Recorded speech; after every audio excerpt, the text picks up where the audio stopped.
Hey there, I'm a DIY track guy. This is my humble garage, and today we do a compression test.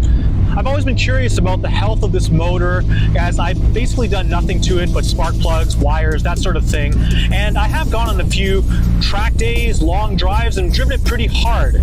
But I don't know if this thing is holding compression on all its cylinders or if it's a turd. So today we find out. And the first thing to do is to go on a test drive to warm this thing up to operating temperature before we do the test.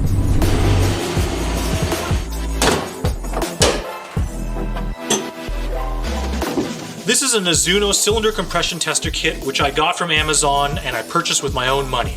This one features a digital screen, it comes with AAA batteries, and it includes the usual kit you'd expect, like these hoses and fittings. So let's come over to the fuse box here on the right side of the engine bay, and we're going to pull the fuel injector relay and the 30 amp injector fuse.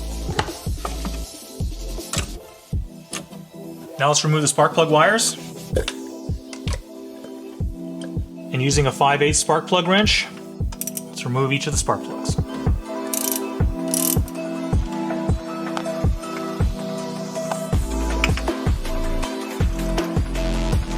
Now let's take the appropriate fitting from our compression test kit, thread it onto the hose, get that into cylinder 1 and thread that in real nice.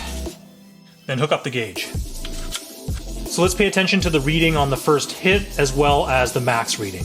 And when we go to crank, of course, we put the clutch all the way in and press the throttle pedal all the way to the floor to open the throttle plate fully.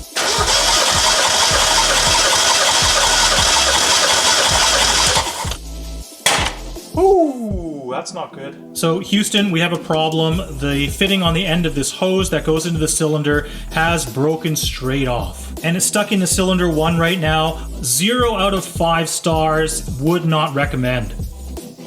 So let's take a look at what happened here. This is the end that blew off from the hose here. Presumably this brass hose end fitting should provide enough compression on the barbed end here to prevent it from flying off. So clearly this product's going to receive a bad review from me, but I would like to get this test done today. Take 2, let's see if this one pops off.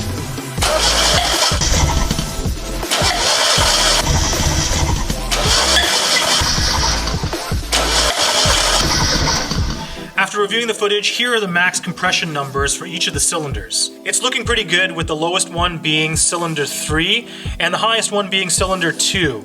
But luckily, the spread between these two is about 10 psi, which is on the borderline of being within spec. So that answers that question. At 172,000 kilometers, or these many miles, this motor seems to be in pretty good health insofar as we can tell from this test. Unfortunately, I wasn't able to take readings for the first crank because this thing doesn't respond fast enough for me to see those readings.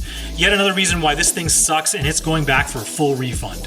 For more information about Miata compression tests, check out the Car Passion channel video linked in the description. Greg Peters does an awesome job providing a very thorough how-to guide and technical information about the subject, and he's one handsome dude. But for me, it's good news that this 1.6 liter motor is in good health and making some units of power. But I think we can do better. You're awesome, I'm useless, thanks for watching.